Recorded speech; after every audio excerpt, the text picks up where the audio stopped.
a book published by Euromami, Investing in Middle East, North African region.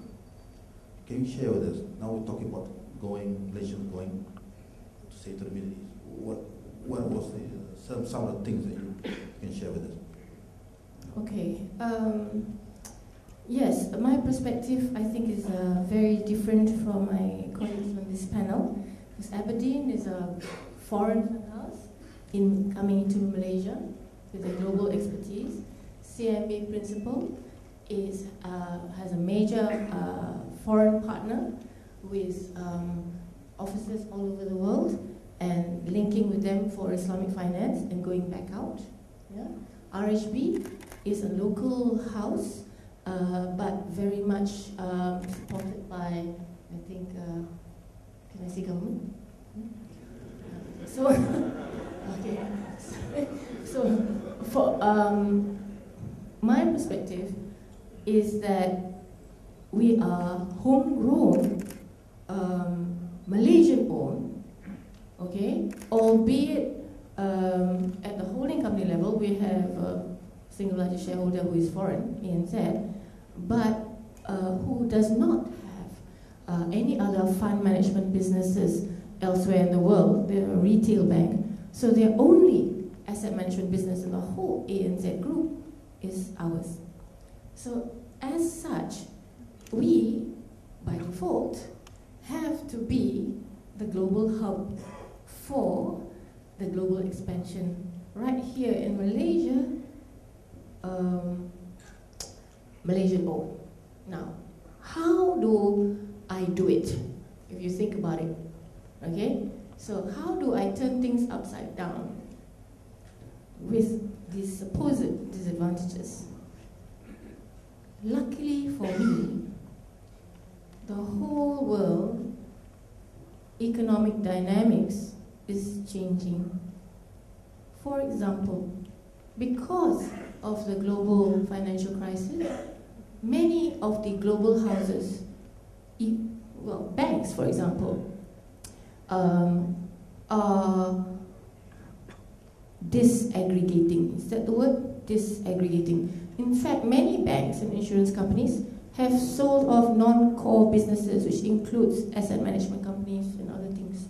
So what it means is, not only have they sold off non-core businesses, they have retrenched lots of people.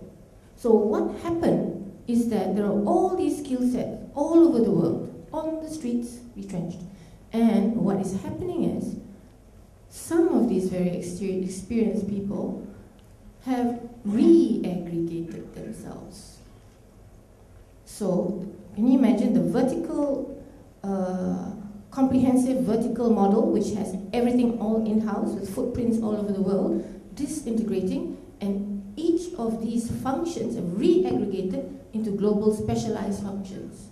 For example, people in the trading desk have re-aggregated themselves, providing global trading services to every Tom, Dick and Harry, quite cheap, in terms of just basis points, nothing much upfront. Can you imagine? All the salespeople all over the world, on the streets, very experienced, have re-aggregated themselves in pockets of, providing these specialist sales, institutional sales services, wealth management services for retail, client services, and looking for fund management suppliers. Us and want to work with us, so we give it to them. And surprisingly, most of these people who want to sell our funds on their platform are not Muslim. Christians, Jews, Jains, Zoroastrians. Why? Because of the value add that they see, nothing to do even with ethical. Imagine that, not even with ethical. I want to share with you my latest discovery. Because we always think socially responsible, ethical, at least, because Islamic may have, prejudicial connotations. But why? The main reason these people are coming to me is because to them, Islamic finance represents an exposure to the real economy, because they are very, very nervous about the fiat economy. The fiat economy, everybody can Google right now, means an economy where the growth has been a result of leverage. That means the value of money and the leveraging is not based on real assets. Funds in that particular region as compared to the ones selling in Malaysia, for example? Definitely there are differences. Let's say, for example, in Malaysia, I can go to SC, register my fund, right? I just register it once. And then every single bank in Malaysia or every agent in Malaysia can then sell that fund already. All I need to do is go and register once. Simple example. In Bahrain, for example, if Bank A wants to sell my fund, he needs to bring my fund to the regulator, register it one time. Bank B wants to register it, wants to sell my fund, he needs to go to the regulator again and register it another time. That's twice. Bank C wants to sell, same process. So imagine in Bahrain, for example, they say they have 5,000 registered funds. 5,000 in Malaysia, what's the number here? We have 604 funds. But these 5,000 in Bahrain registered, for example, mind you, could for be only 600, the same as us. But it is repetitively being registered. So this is where they look at Malaysia's regulation, for example, and try to study us. So it is something interesting to go to each and every different jurisdiction, and you have to actually study the market in order for you to be able to distribute, be it conventional or be it Islamic. Of course, there are quirks in each of these jurisdictions. Hence, it's very important to do your homework. Similarly, in Malaysia, it's like you want to go and meet a customer, you need to make sure that you've done your homework first. If it's a new customer, what would he prefer? What is his age? Your risk profiling. Similarly, when you want to distribute funds internationally, you need to do your homework as well. So the same rule basically applies. Okay, but before I answer that question, maybe I want to clarify that statement that we are supported by the government. Okay, we are owned by EPS, right, as all of you are well aware. 45% own the group. So technically, we are owned by all of you. Anyone who contributes to EPF.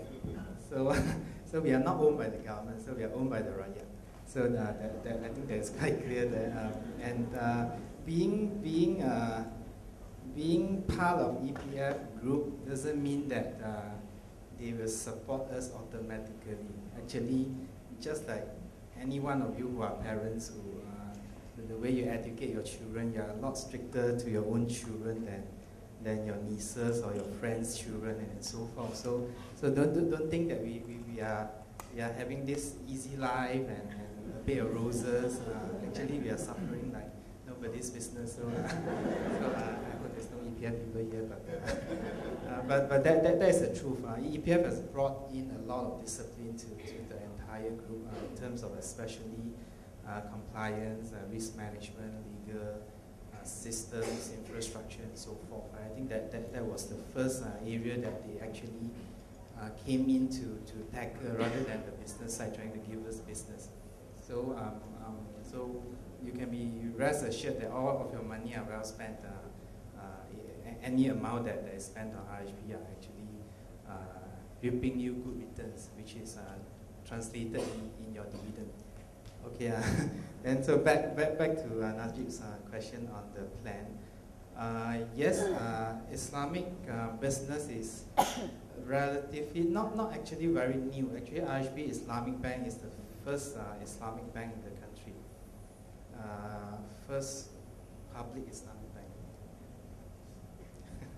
So we were in existence for quite some time. Just that it didn't grow as rapidly as we would like it to be. So there was a plan. I think last year we had an offsite the entire group. So one of the key areas that we want to grow is Islamic finance, and it's not just about the bank. It's about the entire spectrum of Islamic capital market that we want to be involved in.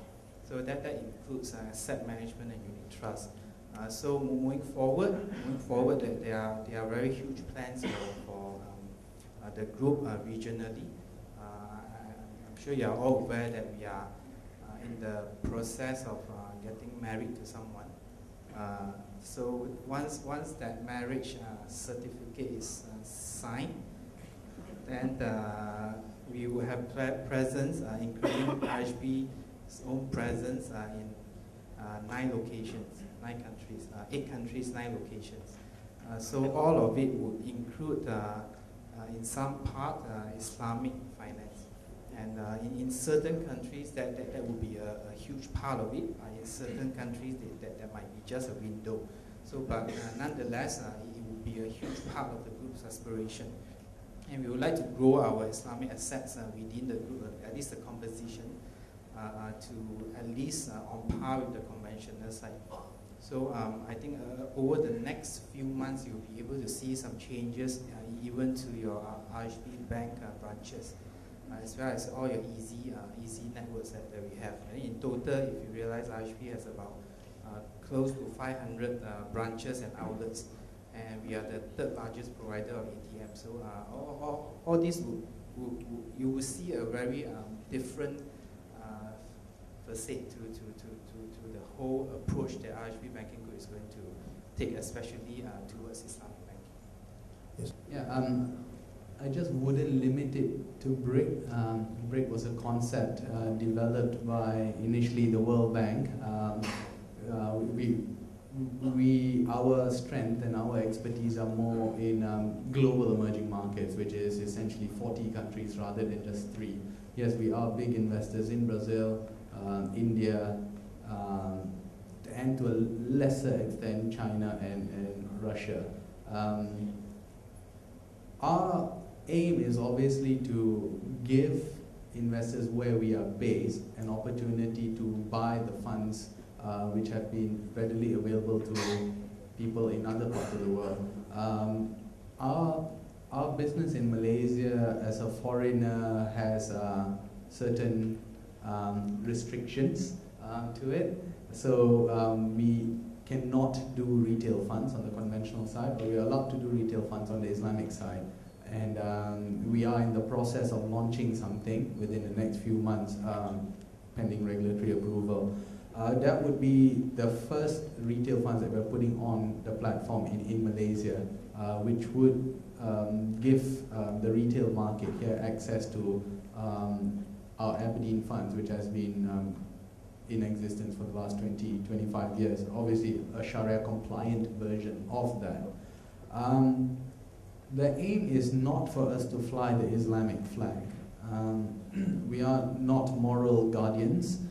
Neither would we say we are. We are Scottish anyway. So, so the idea is to give the same sort of investment process and returns as our conventional peers have enjoyed in a Sharia compliant version. Because for us, we look at Islamic fund management the same way as we would manage a conventional fund, essentially.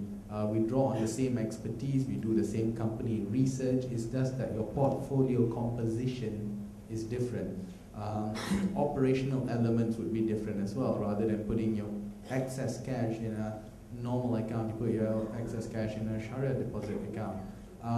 So we look at that in a very same way, and we want to make sure that the funds that we launch on the Sharia side can stand alone on its own 2 feet based on performance. So we're not actually going to go to all the Muslim countries and say, you're a Muslim, I'm a Muslim, let's do a deal and sell you this fund. We're not going to do that. In fact, me and the management are obviously very careful about taking these Sharia funds outside of Malaysia before the next 3 years.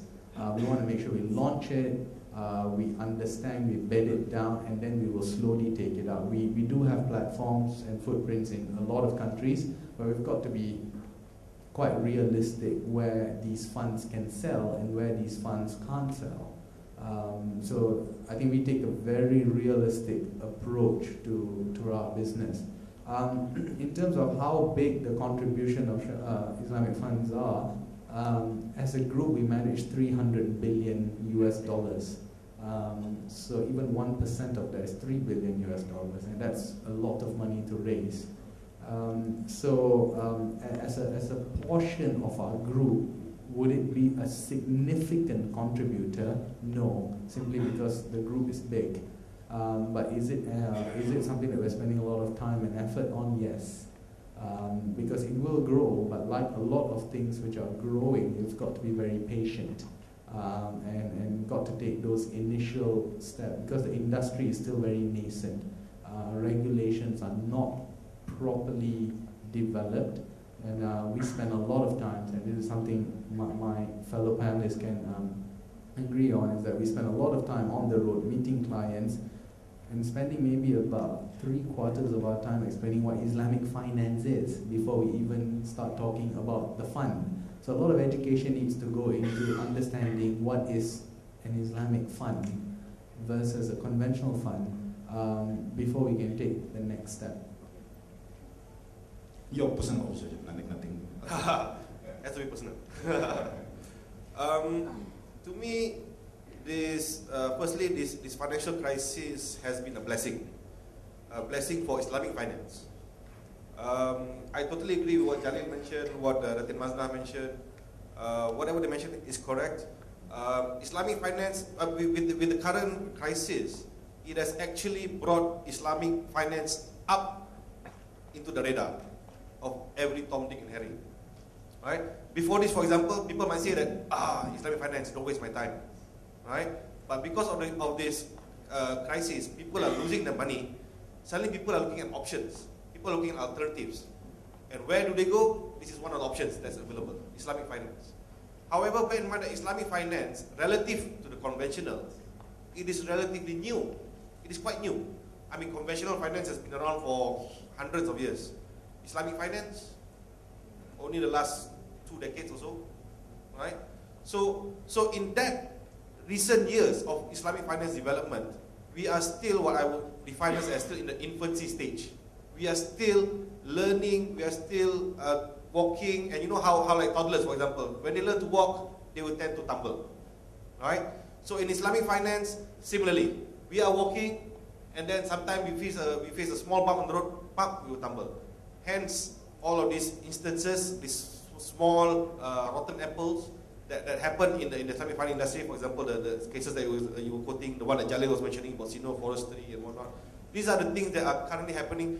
And not to say that it doesn't happen in the conventional world, it does happen as well. Alright? So it's not unique to Islamic finance. It's just that now Islamic finance is being tested. How prudent is it when this kind of instances were to happen? How prudent is Islamic finance? Can it withstand this test? So it is good. It is good that these things are happening to Islamic finance, because now comes the real test. Test of all that we've been preaching of, test of it in court. Does it hold in court? You know, typically, like say, for example, if you buy a loan, normally you just sign the SPA, one agreement, kautim lah, alright? But then when you take the Islamic finance, you want to take a mortgage, my God, how many